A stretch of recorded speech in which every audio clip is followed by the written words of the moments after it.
पालिसा बिहार का बुराई की है उसको टीचर में नौकरी लगा ना तो बिहार में ज्वाइनिंग मिल गया। और वो लड़की बिहार का बुराई की है और कहती है कि भारत इसलिए विकासशील देश है क्योंकि भारत में बिहार है। अगर भारत में से बिहार को हटा दिया जाए ना तो भारत विकसित देश के प्रति उसके मन में इतना नहीं। हम उसको पूछते कि बता दो बिहार के बारे में जानती कौन है?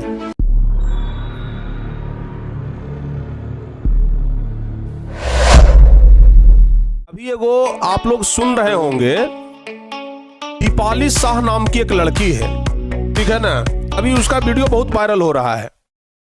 मेरे से क्या दुश्मनी थी, मुझे इंडिया के वर्स्ट फकिंग रीजन में पोस्टिंग दे दी।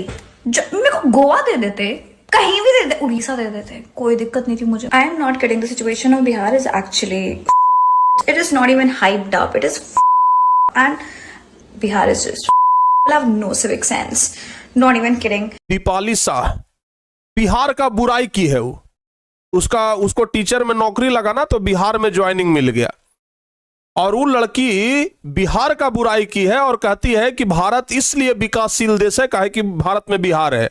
अगर भारत में से बिहार को हटा दिया जाए ना तो भारत विकसित देश बन जाएगा। बताइए, बिहार के प्रति उसके मन में इतना नफरत है तो देखने में सुंदर लगने से खाली हो जाएगा, मन में विष भरल है। वो कहावत है ना कि विषरस भरा कनक घट जैसे, सोना के घड़ा है और ओकरा में विष भरल है। तो कौन काम के हुआ जी?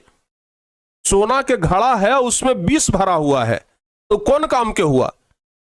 वैसी है दीपाली शाह, समझ गए ना। उसको सोना का घड़ा, सोना घड़ा कहना भी बेकार है, समझ गए ना। वो मट्टी के घड़ा है, समझ गए ना, मट्टी के घड़ा है वो।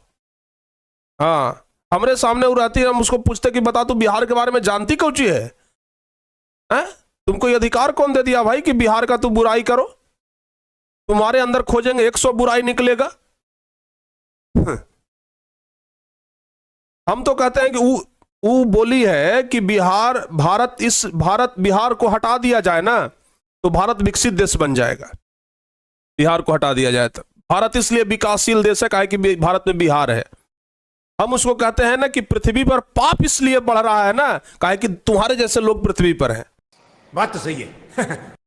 समझ गए ना। वो सब आदमी कुंभों नहाएगा तो पाप धोलाएगा जी? नहीं। कुंभ में नहा लेगा तो पाप धोलाएगा? नहीं धोलाएगा।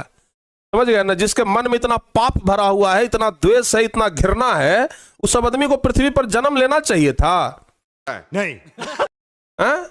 पृथ्वी पर जन्म लेकर के उसम बोझ बन गई है। सही बात, ठीक है ना। वैसे लोग जब तक पृथ्वी से नहीं जाएगा ना, पृथ्वी का बोझ नहीं हल्का होगा। हम तो यही कहते हैं, समझ गए। चलिए आगे बढ़ते हैं। अब उसका कितना जिक्र करें।